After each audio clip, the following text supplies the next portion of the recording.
Hello, my dear students. This is Kiran, and welcome back to my channel Ideas for Learners.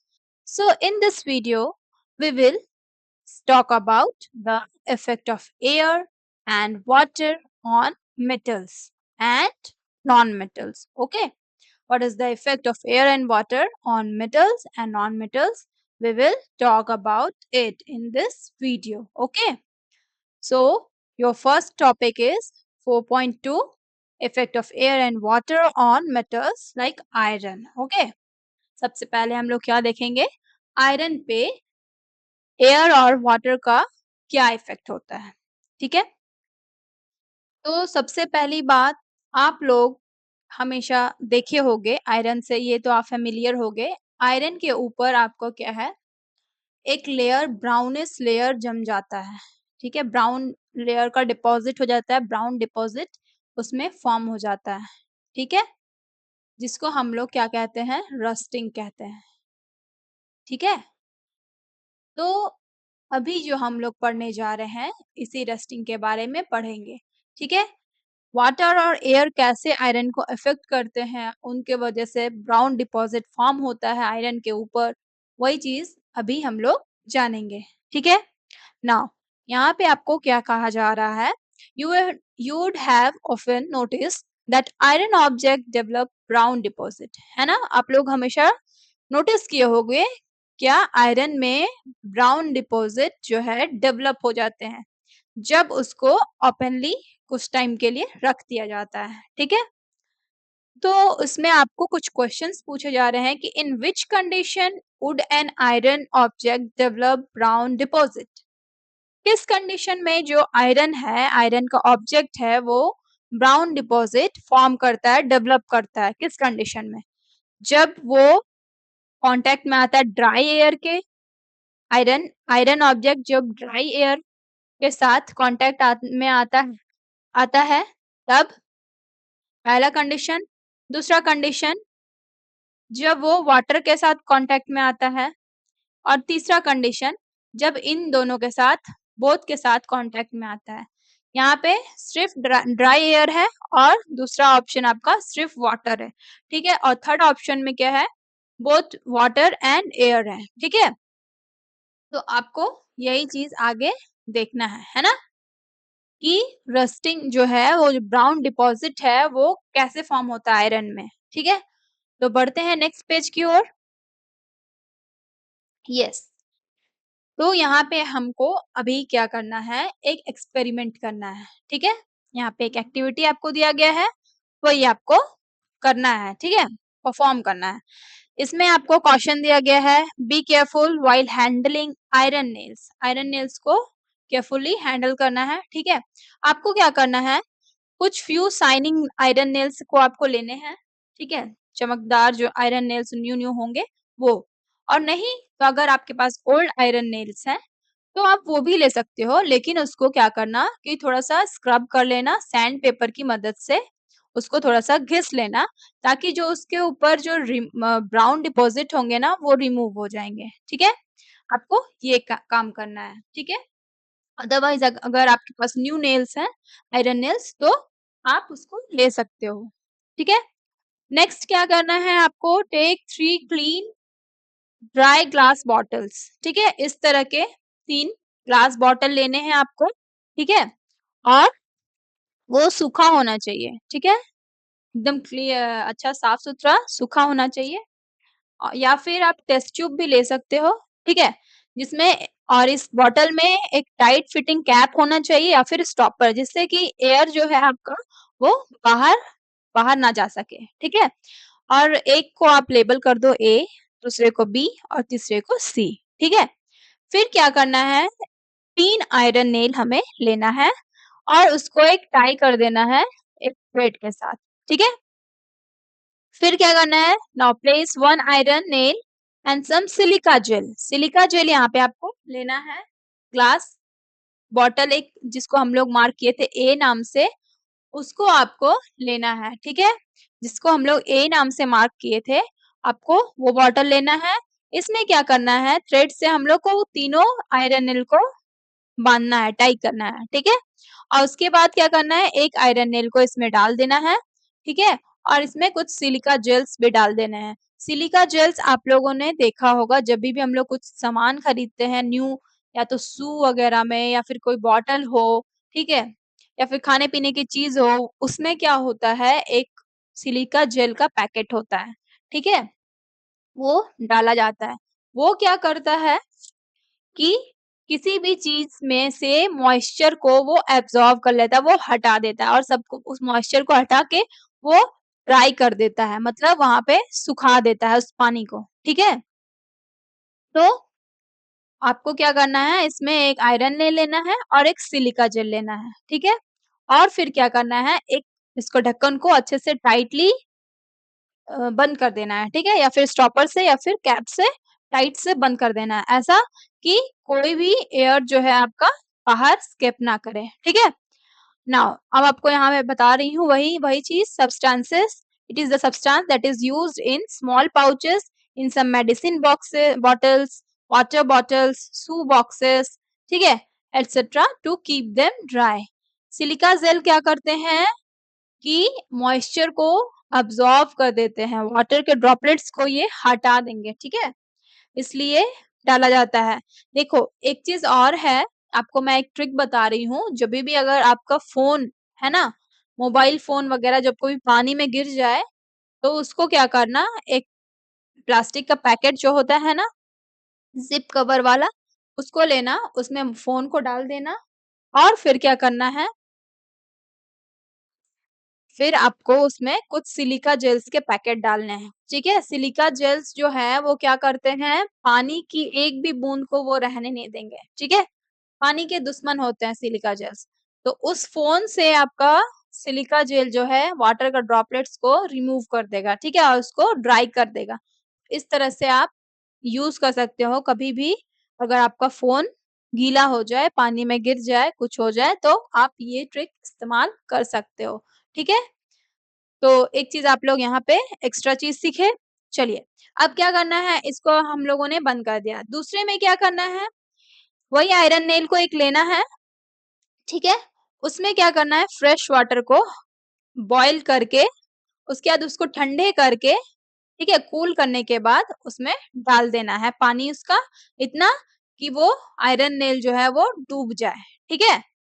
और उसके बाद क्या करना है, आयरन नेल को, ये पानी को जो है बॉईल करके कूल किया गया है, क्यों, ताकि उसमें जो डिजॉल्व गैसेस होते हैं वो रिमूव हो जाए, ठीक है।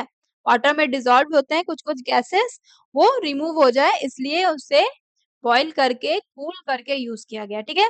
अब उसके बाद क्या करना है आपको, ये पूरा नेल जो है आपका डिप हो जाना चाहिए, उसके बाद आपको एक लेयर का ऑयल इसमें डाल देना है।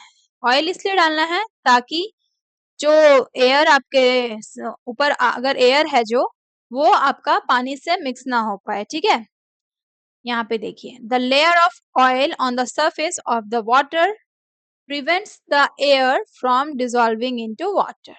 ये जो लेयर है ऑयल का, ये क्या करेगा, ये प्रिवेंट करेगा एयर को, यहाँ का जो एयर है वो वाटर से मिक्स ना हो जाए, ठीक है, इसलिए इसलिए ये बचा के रखेगा। ये एक लेयर जो है इसमें ऑयल का डालना है। यहाँ पे आपको क्या करना है, सिलिका जेल डालना है, यहाँ पे ऑयल डालना है, और यहाँ पे क्या है, इस मीडियम में सिर्फ एयर है, ठीक है। इस मीडियम में क्या है, सिर्फ वाटर है, वाटर के साथ एयर मिक्स नहीं हो रहा है। इसको मिक्स को प्रिवेंट करने के लिए क्या ऑयल यूज किया गया है, ठीक है। अब बात करते हैं आगे, थर्ड वाले में क्या करना है, ठीक है। थर्ड वाले में आपको क्या करना है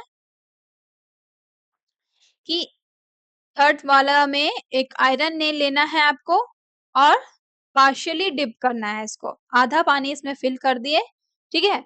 और ये जो स्टॉपर है उसको या तो खुला रख दो या फिर थोड़ा सा बंद करना, ठीक है, मतलब कि उसमें एयर पास हो सके, ठीक है, वैसा करना है, ठीक है।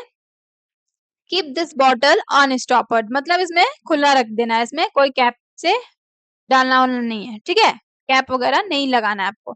तो इसमें क्या हो रहा है, आपका वाटर और एयर तीन दोनों है, ठीक है, वाटर प्लस एयर है, दोनों मीडियम है यहाँ पे। अब हमें तीन केसेस मिल गए, एक एक में क्या है, सिर्फ एयर है, दूसरे में वाटर है, और तीसरे में एयर वाटर दोनों है। ठीक है, अब इसको क्या करना है, रूम टेम्परेचर में रहने देना है 8 से 10 दिन। उसके बाद हम लोग ऑब्जर्व करेंगे इसको कि इसमें क्या क्या चेंजेस आए।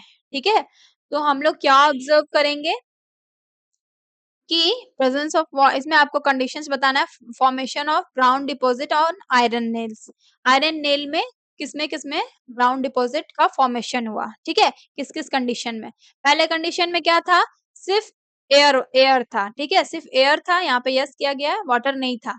ठीक है, दूसरे कंडीशन में क्या था, वाटर था, यस वाटर में यस कर दो, और एयर उसमें नहीं था। और थर्ड कंडीशन में दोनों कुछ प्रेजेंट था। ठीक है, तो हम लोग ऑब्जर्व क्या किए, यहाँ पे नो ब्राउन डिपॉजिट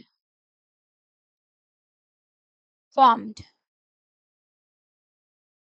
ठीक है, इसमें भी सेम चीज होगा, और यहाँ क्या होगा, there is brown deposit, brown layer form on the iron nail. ठीक है, यहाँ पे लिख देना ब्राउन डिपॉजिट फॉर्म्ड। ठीक है, तो हम लोग क्या देखेंगे कि जिसमें वाटर सिर्फ था उसमें कोई ब्राउन डिपॉजिट नहीं हुआ। ठीक है, ना ही सिर्फ एयर वाले में हुआ। और थर्ड वाले में क्या था आपका, दोनों था, तो उसमें हम लोग देखेंगे कि ब्राउन डिपॉजिट फॉर्म हो गया, मतलब वहां पे रस्टिंग हो गया आयरन का। ठीक है, आयरन के ऊपर जंग लग गया है, जंग बोलते हैं ना हिंदी में, हाँ वही वही है रस्टिंग यहाँ पे। ठीक है, बढ़ते हैं नेक्स्ट पेज की ओर। क्या है हमारा, हम लोग क्या कंक्लूड किए इस एक्सपेरिमेंट से कि जो थर्ड ग्लास था, देखिए यहाँ पे आपको लिखा है, this indicates that brown deposit और discoloration of iron nails do not develop when the iron nail is kept in dry alone और वाटर अलोन। ठीक है, यहाँ पे आपको ये कंक्लूजन दिया गया है। ठीक है, इसमें क्या लिखा गया है, ड्राई एयर में आपको कोई ब्राउन डिपॉजिट फॉर्म नहीं होंगे, या ना ही डिकलरेशन होगा आयरन का, ना ही बॉटल बी में। बॉटल सी में क्या होगा, it shows the presence of brown deposit. Okay, ये क्या इंडिकेट कर रहा है कि presence of both water and air is essential for this deposits to develop. तो पिछली पेजेस में जो क्वेश्चन था यहाँ पे, उसमें क्या आंसर होगा, थर्ड वाला। ठीक है, ये वाला आंसर आपका राइट होगा, ये वाला। ठीक है, तो रस्टिंग आपका एयर और वाटर का क्या आपका ये हुआ रिएक्शन आयरन के साथ कि वो रस्टिंग फॉर्म किया, वो रस्टिंग डेवलप किया। ठीक है, ब्राउन डिपॉजिट डेवलप हुआ। Thus, moist air is responsible for the development of brown deposit. ठीक है, moist air मतलब क्या हुआ, moist यानी कि यहाँ पे वाटर का, moist मतलब वाटर ड्रॉपलेट्स है यहाँ पे, प्रेजेंस ऑफ वाटर ड्रॉपलेट्स, और एयर मतलब presence of water droplet in air. Moist air का मतलब यही हुआ। ठीक है, तो मॉइस्ट एयर में आपका वाटर भी है, एयर भी है, तो ये क्या होता है, रिस्पॉन्सिबल होता है for the deposits of, for the development of brown deposit. ठीक है, नाउ इसी ब्राउन डिपॉजिट को क्या कहा जाता है, रस्ट कहा जाता है। ठीक है, और इस प्रोसेस को जिसमें रस्ट फॉर्मेशन हो रहा है किसी ऑब्जेक्ट में, उसको कहा जाता है रस्टिंग। ठीक है, क्या कहा जाता है, रस्टिंग।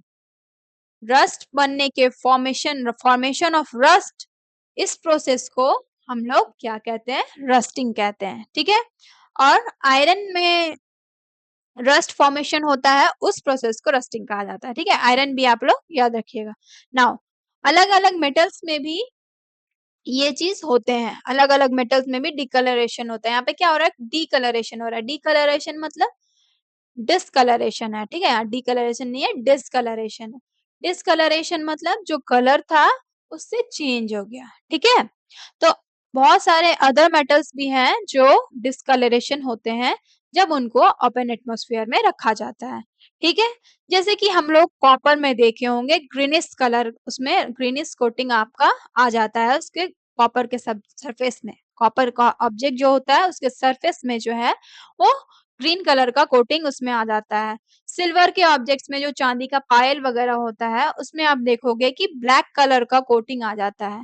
ठीक है, ये क्या एग्जांपल है कि अदर मेटल्स भी डिस्कलरेशन प्रॉपर्टी एग्जिबिट करते हैं। ठीक है, Now, gradual deterioration of metal surface caused by air, water or other substances is known as corrosion. Corrosion क्या होता है? ठीक है? ग्रेजुअल डिटोरिएशन मतलब इसका मतलब कुछ खराब होना, बर्बाद होना, ठीक है? खराब होना, ठीक है? कोरोजन क्या है? कोरोजन का एक टाइप है रस्टिंग, ठीक है? रस्टिंग में क्या हो रहा है? ब्राउन डिपॉजिट फॉर्म हो रहा है। इसमें जो आपका मेटल है, जो भी कुछ भी कोई भी जो ऑब्जेक्ट है, वो बहुत ज्यादा खराब नहीं होता है। इसमें क्या होता है कि वो सड़ने लगते हैं, खराब होने लगते हैं। जब जंग लगा हुआ चीज अगर आप उसको पूरा ही छोड़, पहले आपको कुछ दिन में क्या मिलेगा, उसमें ब्राउन लेयर आपके उस नेल में डिपॉजिट हो गया है, ठीक है? ब्राउन कलर का लेयर एक ऊपर से चढ़ गया है। और अगर आप उसी चीज को छोड़ दोगे बहुत सारे टाइम तक, तो क्या देखोगे, ये जो कांटी आपका है नेल, आयरन नेल, वो जो कील है वो क्या होगा, धीरे धीरे सड़ जाता है, खराब हो जाता है। उसी को खराब होने उस चीज को क्या कहते हैं? कोरोजन, ठीक है? मतलब रस्टिंग में आपका ब्राउन लेयर फॉर्म हो रहा है, उस ये उसको हम लोग कोरोजन भी कह सकते हैं, क्योंकि कोरोजन का टाइप है रस्टिंग, ठीक है? और कोरोजन में क्या होता है, जो ऑब्जेक्ट होता है उसका ग्रेजुअल डिटोरिएशन होता है, डिटोरिएशन, ठीक है? मतलब वो थोड़ा-सा खराब हो जाता है, वो जो जैसा पहले था उससे थोड़ा-सा उसका वो ऑब्जेक्ट जो है वो खराब हो जाता है, उसका स्थिति खराब हो जाता है, ठीक है? ये ध्यान रखिएगा आप लोग, क्या है कोरोजन और रस्टिंग में डिफरेंस। कोरोजन का टाइप है रस्टिंग, ठीक है? Rusting is a type of corrosion. Now, do you know rusting of iron is a serious problem in our country? Every year, an enormous amount of money is spent to replace or repair iron structures damaged due to rusting. देखिए, ये तो हम लोगों को समझ में आ गया कि रस्टिंग ऑफ आयरन एक सीरियस प्रॉब्लम है हमारे कंट्री में, ठीक है? हर साल जो इस पे बहुत सारे अमाउंट ऑफ मनी जो है स्पेंड किए जाते हैं, खर्च किए जाते हैं, ठीक है? To replace and repair iron structures, उनको रिप्लेस करने के लिए या फिर ठीक करने के लिए, या तो उनको रिप्लेस कर दिया जाता है या फिर उनको रिपेयर कर दिया जाता है, ठीक है? ये क्यों किया जाता है? क्योंकि जो डैमेज हो जाता है हमारा रस्टिंग की वजह से, उसको रिप्लेस करने में बहुत सारे अमाउंट ऑफ मनी जो है वो स्पेंड होते हैं, ठीक है? तो इसके लिए आप रस्टिंग से बचने के लिए बहुत सारे चीज़ अप्लाई कर सकते हैं, जैसे कि क्या-क्या? पेंटिंग हम लोग कर सकते हैं उसके ऊपर, आयरन ऑब्जेक्ट्स के ऊपर पेंटिंग कर सकते हैं, उसको ऑयलिंग कर सकते हैं या फिर ग्रीजिंग कर सकते हैं, ठीक है? और apply a protective layer of zinc metal on iron. Zinc metal iron के ऊपर अप्लाई करना है। आयरन है ये, इसके ऊपर से आप जिंक का मेटल का कोटिंग कर दिए, ठीक है? ये आयरन का था और ऊपर वाला जो लेयर है वो जिंक का है। इस प्रोसेस को क्या कहा जाता है? गैल्वेनाइजेशन।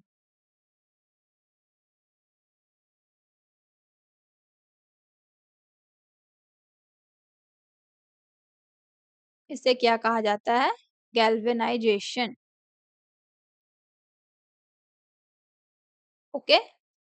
गैल्वेनाइजेशन किस प्रोसेस को कहा जाता है? किसी भी आयरन ऑब्जेक्ट पे जिंक मेटल का लेयर चढ़ाना, प्रोटेक्टिव लेयर, जिससे कि इसमें रस्टिंग ना हो, ठीक है? रस्टिंग से बचाने के लिए इसको किया जाता है, ये प्रोसेस को अप्लाई किया जाता है ताकि रस्टिंग से बचाया जा सके। इस प्रोसेस को कहा जाता है गैल्वेनाइजेशन, ठीक है? चलिए, अब हायर ग्रेड्स में इसके बारे में और पढ़ोगे। अब क्या है? यहाँ देखिए, ये जो फैसिनेटिंग फैक्ट्स हम लोग पढ़ते हैं, इसमें क्या है? Wonder of ancient Indian metallurgy, ठीक है? ये जो आप पिलर देख रहे हो, है ना? ये इंडिया आयरन पिलर है। आयरन मतलब लोहा का पिलर है, ठीक है? दिल्ली में बनाया गया है ये पिलर, ठीक है? ये जो पिलर बना था, वो चंद्रगुप्त टू के टाइम का बना हुआ है। चंद्रगुप्त टू मतलब अभी से, मतलब 1600 से साल से ज्यादा, ठीक है? अभी के टाइम से पहले का 1600 साल से भी ज़्यादा पहले का, ठीक है? उस समय का ये बना हुआ है, चंद्रगुप्त टू के समय में इसे बनाया गया है, ठीक है? और क्या है, ये 8 मीटर हाई है, हाइट इसका क्या है 8 मीटर का है और इसका वेट कितना है 600 के किलोग्राम, 6000 किलोग्राम्स, ठीक है? 6000 किलोग्राम्स के हैं, लेकिन इसमें इंटरेस्टिंग फैक्ट क्या है कि जब भी हम लोग क्या देखें, पानी पड़ता है in the presence of air, तो पा बारिश वगैरह तो होती रहती है, ओपनली ये बना हुआ है, तो क्या होगा इसमें तो रस्टिंग होना चाहिए, रोस्टिंग हो जाता होगा।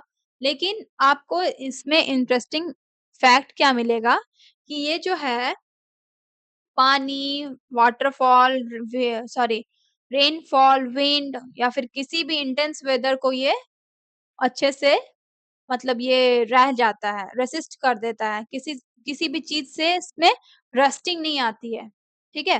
किसी भी चीज़ से इसमें रस्टिंग नहीं आ रही है, इसमें कोई दिक्कत नहीं आ रही है। क्यों?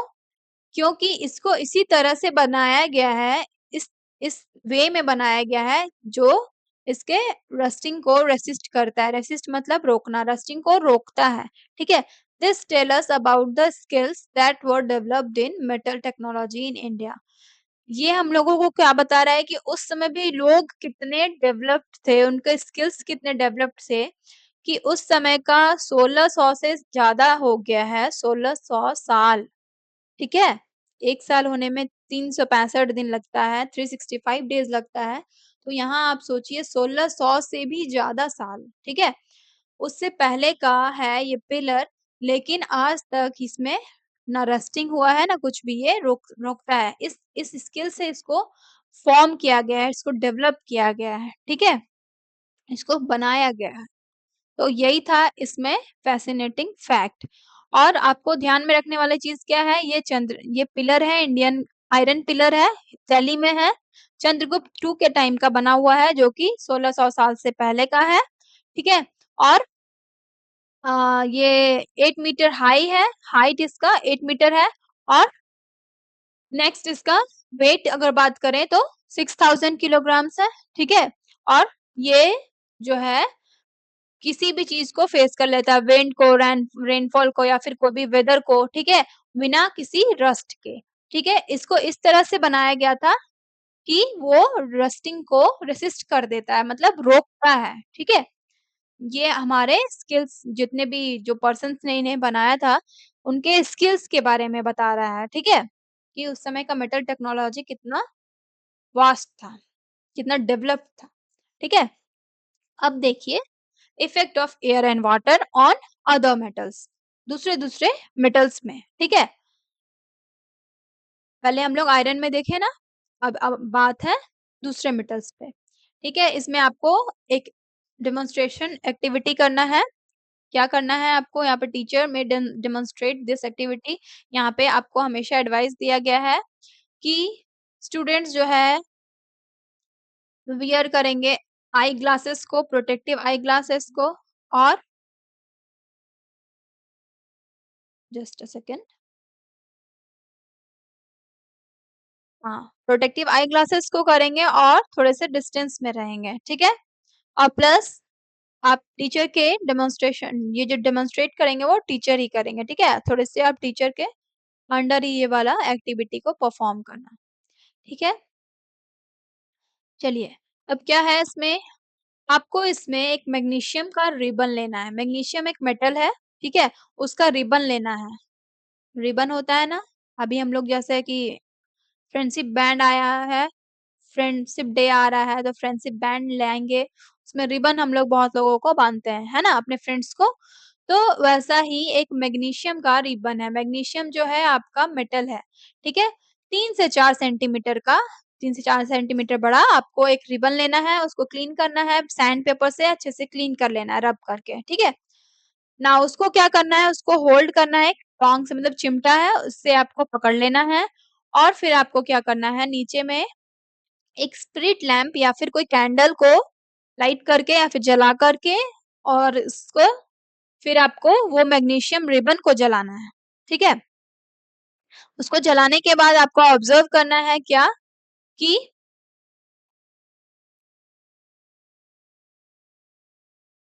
हम लोग क्या ऑब्जर्व करेंगे कि वो मैग्नीशियम रिबन एक वाइट डेजिंग फ्लेम के साथ बर्न हो रहा है। यहाँ देखो, ये जो व्हाइट कलर का है ना, पूरा व्हाइट कलर का डेजिंग फ्लेम है, ठीक है।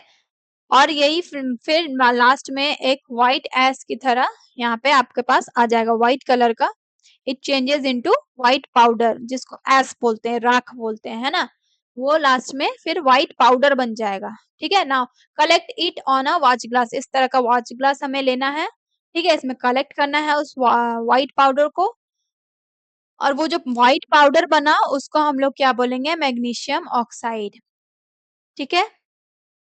वो जो व्हाइट मैग्नीशियम का रिबन को आपको बर्न करना है। बर्न करने के बाद एक डेजिंग व्हाइट फ्लेम फ्लेम निकलेगा उससे, और वो जो मैग्नीशियम रिबन है आपका, मेटल रिबन, वो बर्न होके व्हाइट पाउडर फॉर्म में आ जाएगा, और उस पाउडर को हम लोग क्या बोलेंगे, मैग्नीशियम ऑक्साइड बोलेंगे, ठीक है। ये क्यों फॉर्म होता है, it is form due to the reaction between magnesium and oxygen, ठीक है। ये ऑक्सीजन के प्रेजेंस में इसको बर्न किया जा रहा है, तो यहाँ पे मैग्नीशियम और ऑक्सीजन का आपका रिएक्शन हो रहा है, तो क्या बन रहा है, मैग्नीशियम ऑक्साइड बन रहा है, ठीक है। मैग्नीशियम का ऑक्साइड बना रहा है। तो अब हम लोग क्या करेंगे, इसको जो मैग्नीशियम का ऑक्साइड था, ये आपको अच्छे से नहीं दिख रहा होगा, मैं अच्छे से लिख दे रही हूँ, मैग्नीशियम ऑक्साइड बनाएगा, ठीक है।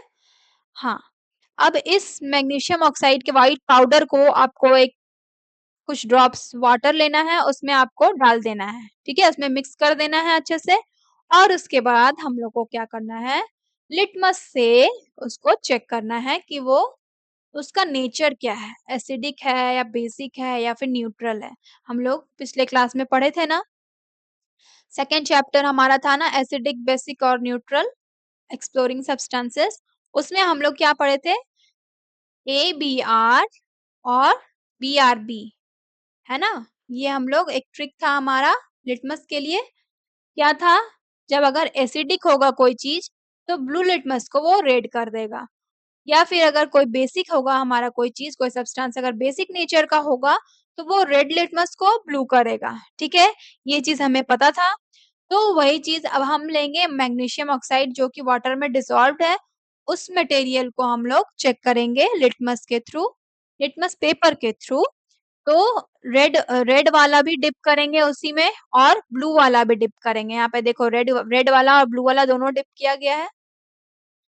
उसके बाद डिप करने के बाद क्या है,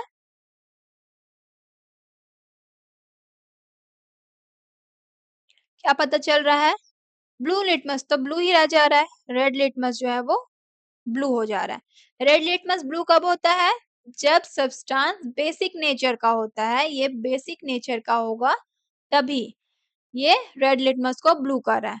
तो इससे हमको क्या समझ में आया, जो वाटर में डिसॉल्व था मैग्नीशियम ऑक्साइड, ठीक है, वो कैसा कैसा नेचर का है, वो बेसिक नेचर का है, ठीक है।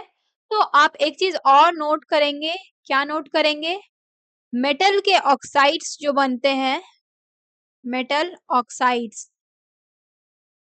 आर बेसिक इन नेचर, ठीक है, ठीक है। मेटल ऑक्साइड्स जो फॉर्म होंगे, मैग्नीशियम ऑक्साइड क्या था, मेटल ऑक्साइड था, मैग्नीशियम एक मेटल था, ठीक है। मैग्नीशियम ऑक्साइड जो है वो बेसिक था। और भी आप कोई भी मेटल को आप बर्न करोगे, ठीक है, in the presence of air, and then उसको डिसॉल्व करना है वाटर में, तो फिर क्या होगा, वो मेटल ऑक्साइड बनाएगा, ठीक है। और वो उसका अगर आप नेचर को टेस्ट करोगे लिटमस पेपर से, तो हम आपको पता चलेगा कि वो बेसिक नेचर के हैं, ठीक है। तो यहाँ पे आपको वही बताया गया है, क्या बताया गया है, you would observe it changes the red litmus paper blue, and it is basic in nature. Generally oxides of metals are basic in nature, ठीक है। ये चीज आपको ध्यान रखना है, ठीक है।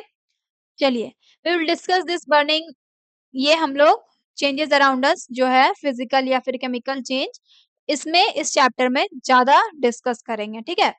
चलिए, अब इस पेज का काम खत्म हो गया ना? चलिए हाँ, नेक्स्ट में बढ़ते हैं।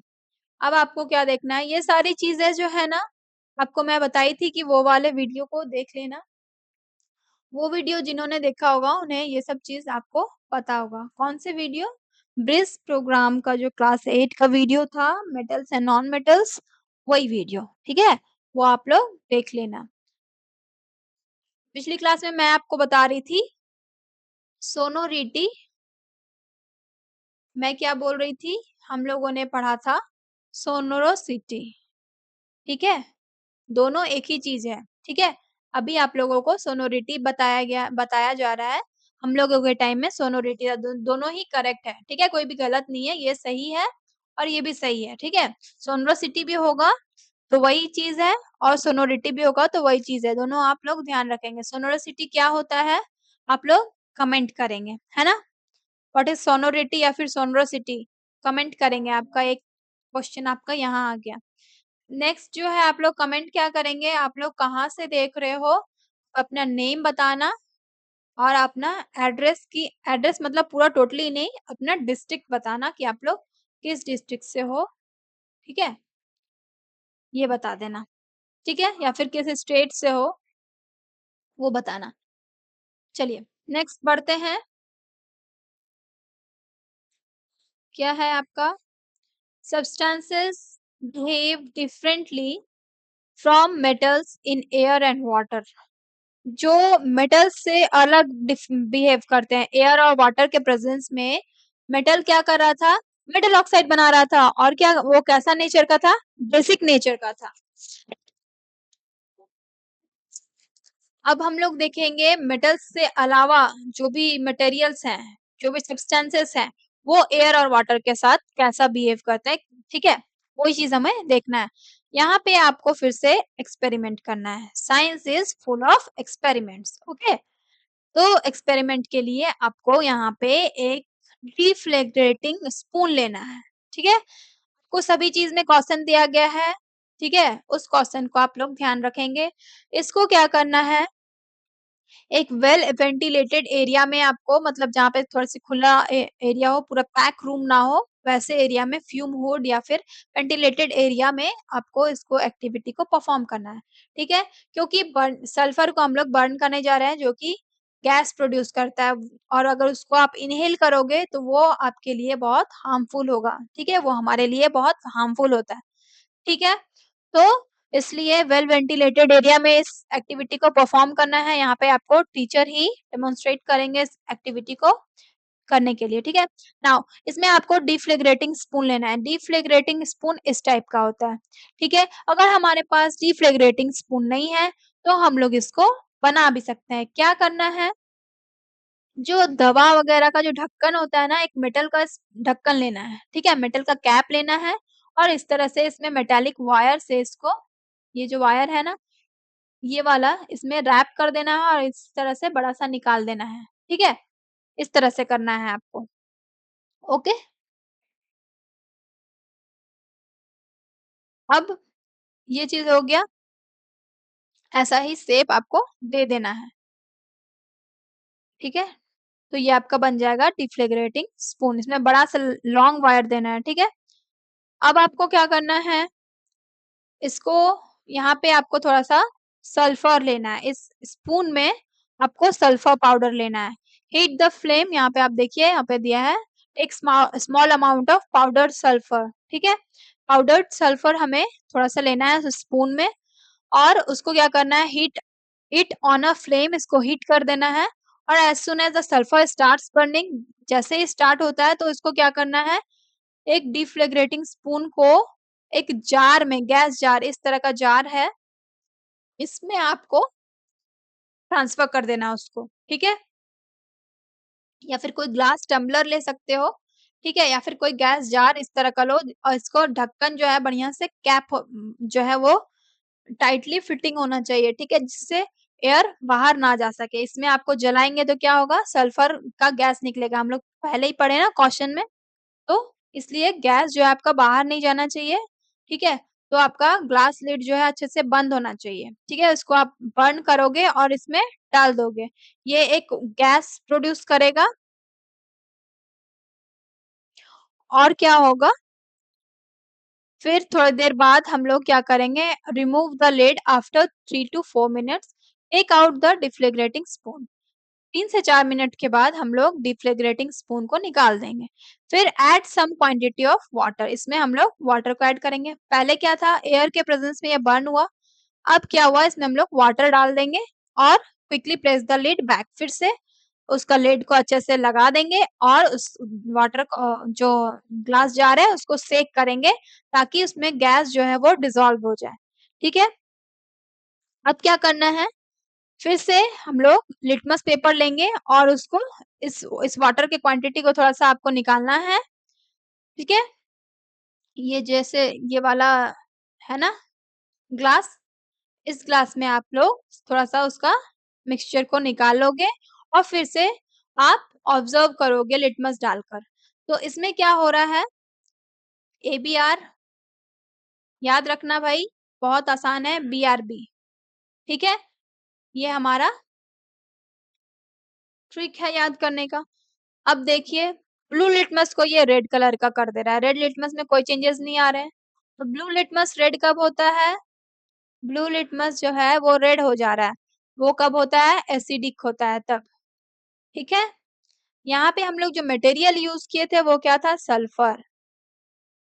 सल्फर का पाउडर था ना, सल्फर क्या है, एक नॉन मेटल है।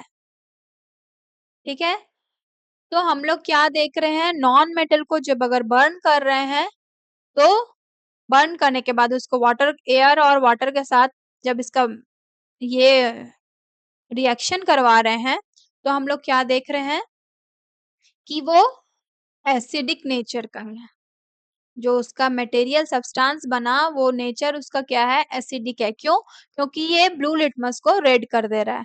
ठीक है, on burning sulphur in air, ठीक है, ये सल्फर डाइऑक्साइड गैस बना रहा है। ठीक है, और फिर उसको हम लोग जब डिसॉल्व कर रहे हैं वाटर में तो सल्फर डाइऑक्साइड गैस जो है वो सल्फ्यूरिक एसिड बना दे रहा है। ठीक है, तो does sulfur behave in water the same way metals do? क्या सल्फर एक ही जैसा वाटर में जब उसको मिक्स कर रहे हैं तो एक ही जैसा जैसा मेटल्स कर रहे थे वैसा ही कर रहा है? नहीं, इसमें क्या हो रहा है, सल्फ्यूरस एसिड बन रहा है, वहां पे क्या हो रहा था, बेस बन रहा था। ठीक है, ये एसिडिक नेचर का बन रहा है, वहां पे बेसिक नेचर था। ठीक है, नॉन मेटल्स में अगर आप कर रहे हो तो यहाँ पे एसिडिक नेचर बन रहा है। यही अगर मेटल्स की बात करें तो मेटल्स में क्या था, एयर वाटर के प्रेजेंस में, एयर प्लस वाटर के प्रेजेंस में क्या हो रहा था, ये बेस बना रहा था, यहाँ पे एसिड बन रहा है। ठीक है, तो ये चीज आप लोग ध्यान रखोगे, ये बेसिक नेचर का था, वहां पे एसिडिक नेचर का है। चलिए, अब क्या करना है, थोड़ा सा सल्फर पाउडर लेना है ग्लास टम्बलर में और स्मॉल अमाउंट ऑफ वाटर इसमें ऐड करना है और ऑब्जर्व करना है। ठीक है, if you may have noticed that there is no reaction when sulfur is placed in water। जब वाटर में इसको प्लेस किया जाएगा तो इसमें कोई रिएक्शन नहीं होगा। ठीक है, चलिए अब आप देखिए यहाँ, सल्फर को तो वाटर में डाल दिए, कोई रिएक्शन नहीं हुआ, है ना। तो metals like sulfur and phosphorus behave differently with air and water than metals। metals में जैसा हो रहा था वैसा सल्फर, फास्फोरस, फास्फोरस भी नॉन मेटल है, ये सारे चीज जो है मेटल्स की तरह नहीं बिहेव करते, वो थोड़ा डिफरेंट बिहेव करते हैं। ठीक है, अब बात करते हैं फास्फोरस की।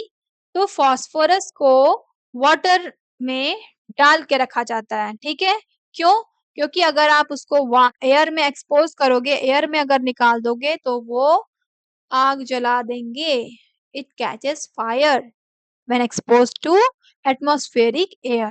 ठीक है, वहां पे हम लोग क्या कर रहे थे, सोडियम को,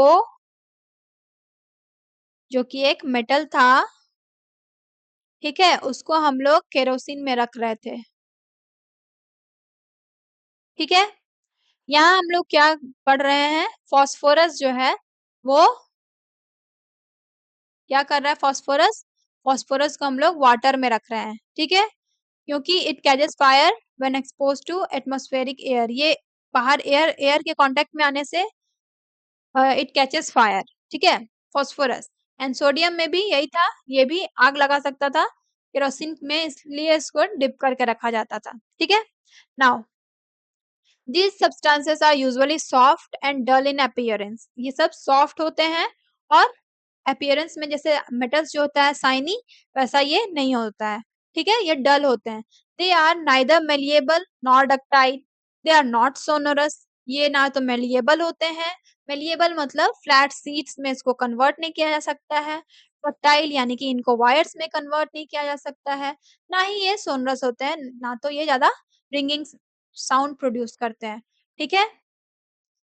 और क्या है, they are also poor conductor of heat and electricity, ठीक है। इन ये हीट और इलेक्ट्रिसिटी भी कंडक्ट नहीं करते हैं, पुअर कंडक्टर होते हैं। They are called non metals, इनको नॉन मेटल्स कहा गया है, ठीक है। Their oxides are acidic in nature, उनके ऑक्साइड्स कैसे होते हैं, एसिडिक नेचर के होते हैं। मेटल्स के ऑक्साइड कैसे होते हैं, बेसिक नेचर के होते हैं, ठीक है। Now, some other nonmetals like oxygen, hydrogen, nitrogen, carbon ये सारे भी nonmetals हैं, इनको nonmetals कहा जाता है, ठीक है। Now these must not be confused with the materials such as plastic, glass, wood, rubber, paper. ये सारे metals ये सारे materials जो हैं इनको हम लोग नॉन मेटल्स नहीं बोलते हैं, साइंस के टर्म में ये सारे इंसुलेटर्स कहा जाएगा इन्हें, ठीक है। मेटल्स और नॉन मेटल्स में अगर आप बात करें तो ये सारे क्या है, गैसेस हैं, हाइड्रोजन गैसेस है, ऑक्सीजन, नाइट्रोजन, कार्बन ये सारे क्या है, गैसेस हैं। इनको ये सल्फर, फास्फोरस ये सारे मटेरियल्स को नॉन मेटल्स कहा जाएगा, ठीक है। और इन सबको प्लास्टिक, ग्लास, वुड ये सारे एलिमेंट्स नहीं है, ठीक है। एलिमेंट्स जो है वो दो तरह का होता है, इसको इरेज कर देती हूँ फिर बताती हूँ,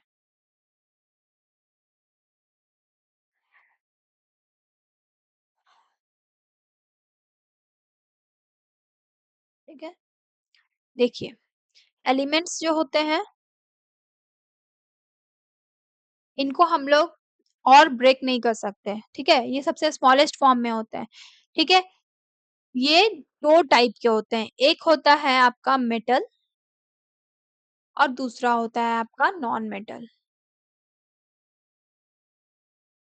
ठीक है। तो जो ये सारे हैं प्लास्टिक, वुड, ग्लास इन सबको हम लोग क्या कैटेगराइज करेंगे, किस किस नाम से, तो वो सारे जो हो गए आपके इंसुलेटर्स हो जाते हैं,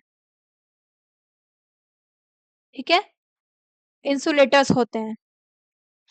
और इन सबको जो नॉन मेटल्स है ये ऑक्सीजन, हाइड्रोजन इनको नॉन मेटल्स कहेंगे, बाकी जो जिनमें ये सारे क्वालिटी थे क्या क्या, डक्टाइल थे, मेलिएबल थे, सोनरस थे, वो good conductor of heat electricity थे, उनको हम लोग मेटल्स कहेंगे, ठीक है। Now metals and non metals are sub categories of the substances called elements, elements के सब कैटेगरीज हैं, ठीक है।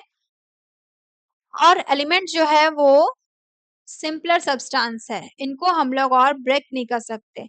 जैसे कि एक बात करें, जैसे हम लोग दो आदमी किसी के घर गए, ठीक है, और उसके घर में एक बिस्किट है, वो हम लोग को बिस्किट दिया, ठीक है।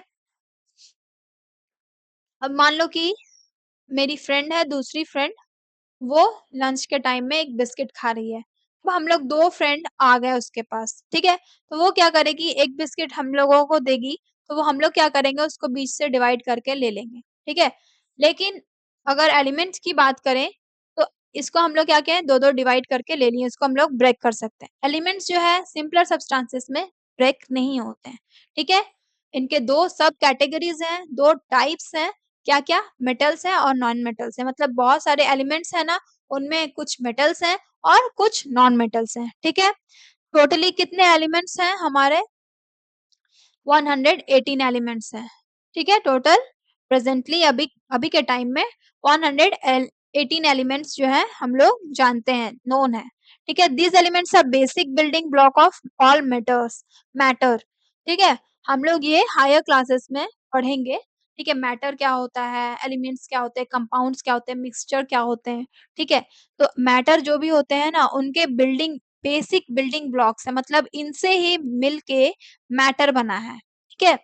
सम आर नेचुरली अकरिंग, कुछ जो एलिमेंट्स है वो नेचुरली अकरिंग है, मतलब खुद से हुए हैं, व्हाइल अदर्स जो है और बहुत सारे उनको artificially made in in laboratory में इनको आर्टिफिशियली तरीके से इनको बनाया गया है ये and do not exist in nature वो नेचर में एग्जिस्ट नहीं करते उनको बनाया गया है ठीक है आर्टिफिशियली और बहुत सारे नेचुरली अपने आप अकर हुए हैं मतलब अपने आप प्रोड्यूस हुए हैं ठीक है now you will study more about elements in higher grades ठीक है वही बात है हायर ग्रेड्स में हम लोग और पढ़ेंगे इसके बारे में अब आपको बात आती है कि क्या नॉन मेटल्स जो है हमारे एवरीडे लाइफ के लिए एसेंशियल हैं जरूरी हैं तो हम लोग आइए देखते हैं क्या जरूरी है या नहीं you may have observed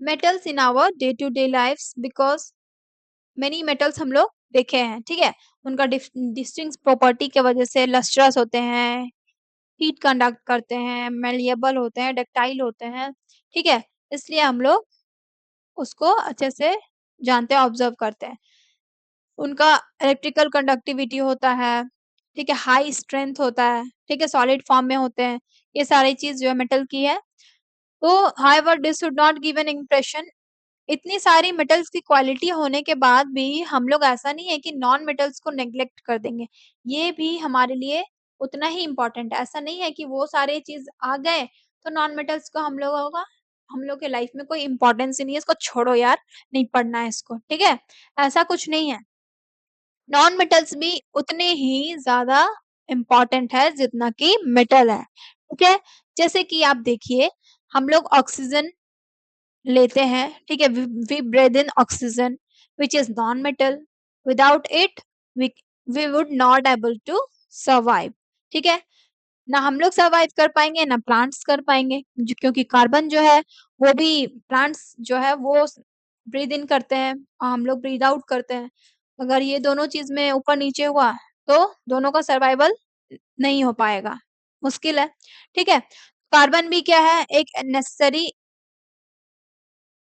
non metal है एसेंशियल है हमारे डे टू डे लाइफ के लिए because it is the building block of all life forms ठीक है कार्बन हम लोग एक्सेल करते हैं ऑक्सीजन को इनहेल करते हैं ये चीज है प्लस ये क्या है एक की component of protein fats carbohydrates ये की कंपोनेंट है आप लोग हायर ग्रेड्स में जाओगे ना 11th में जाओगे तो आपको पता चलेगा कार्बन से मिलके ही कार्बोहाइड्रेट मतलब कार्बन उसमें कंपोनेंट्स होते हैं ठीक है कार्बन से मिलके कार्बोहाइड्रेट बना रहता है प्रोटीन बनाता है फैट्स भी बनाता है हम लोग आप लोग फैट्स के कंपोनेंट कैसे कैसे होते हैं जैसे शुगर होता है C2H3 O2H2O होता है ना आपका जैसे वाटर का दो हाइड्रोजन और एक ऑक्सीजन मिलके बना होता है उसी तरह से आपका शुगर है कार्बोहाइड्रेट है प्रोटीन है फैट है उसमें कार्बन मिला हुआ होता है साथ में ठीक है ये आपके कार्बन जो है आपका ग्रोथ और एनर्जी के लिए नेसेसरी है नाउ नाइट्रोजन की बात करें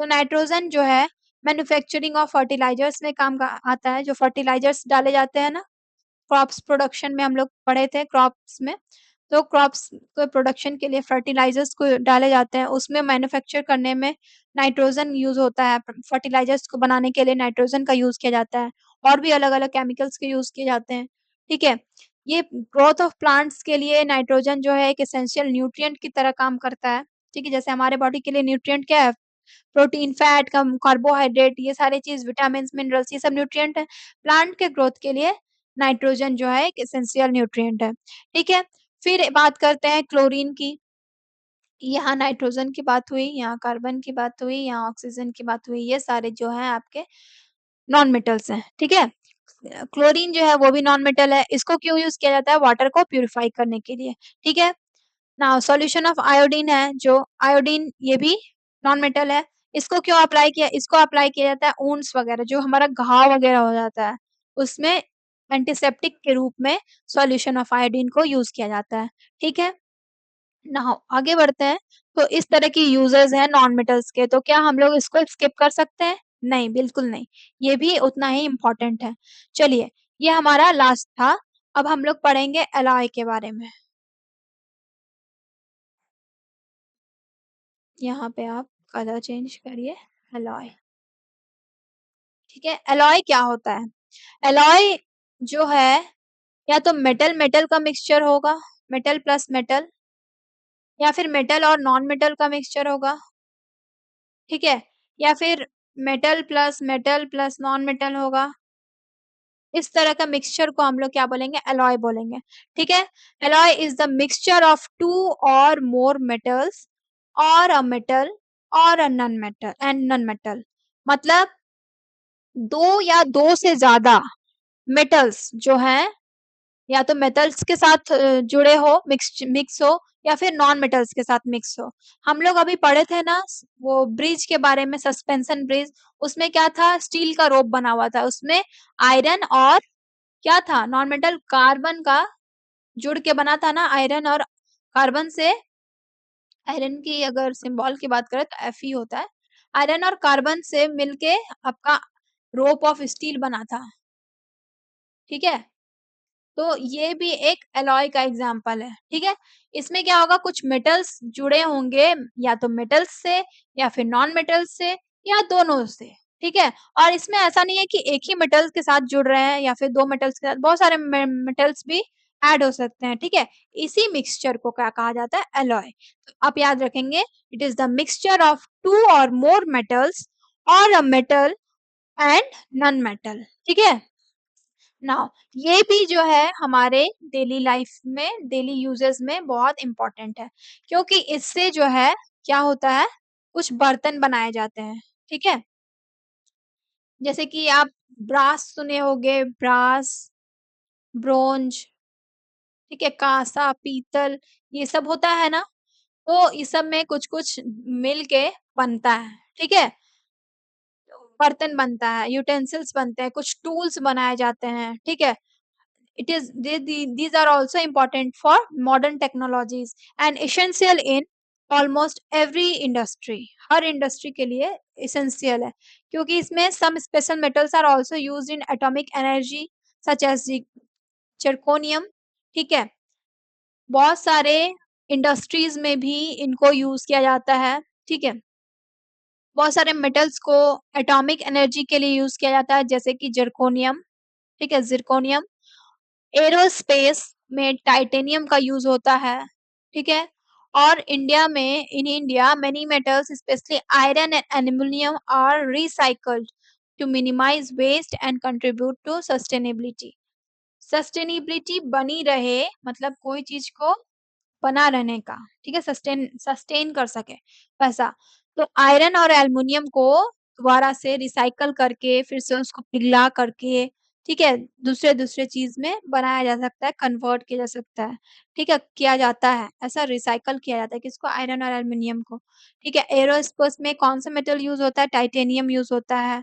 एटॉमिक एनर्जी में आपका जिरकोनियम यूज होता है। ये सारे मेटल्स, नॉन मेटल्स आप लोग हायर ग्रेड्स में, आप लोग हायर क्लासेस में, एलिमेंट्स में आप लोग पढ़ोगे, ठीक है।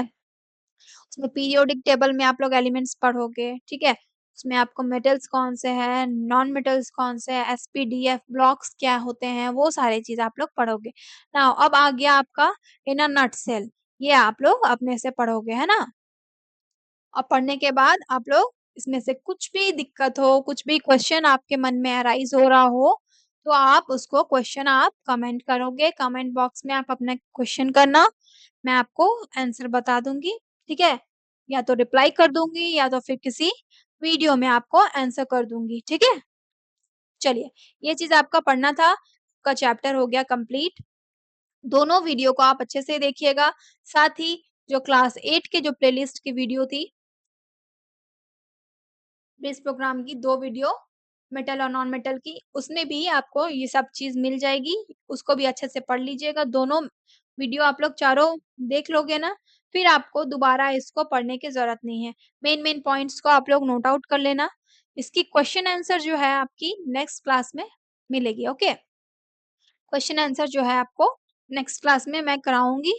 बहुत ही ईज़ी है, बहुत ही अच्छे हैं, आप लोग सब इसका आंसर कर सकते हो आराम से, ठीक है? जो भी आप लोग पढ़े होंगे, ये आंसर आप लोग कर लोगे। इसलिए आप लोग वीडियो जो है सारे अच्छे से देख लेना, नेक्स्ट क्लास में मैं क्वेश्चन आंसर करा दूँगी। चलिए, तो मैं चलती हूँ, मिलते हैं नेक्स्ट क्लास में, ठीक है? तब तक के लिए बाय-बाय, टेक केयर और लाइक शेयर सब्सक्राइब करना मत भूलना, ठीक है? लाइक शेयर सब्सक्राइब करना मत भूलना। लाइक करिएगा, जितने भी बच्चे देख रहे हो लाइक कर दीजिएगा, शेयर कर दीजिएगा और जिन्होंने सब्सक्राइब नहीं किया हो वो सब्सक्राइब कर दीजिएगा, ठीक है? और थैंक्स फॉर वॉचिंग। चलिए, मिलते हैं नेक्स्ट वीडियो में। तब तक के लिए टेक केयर।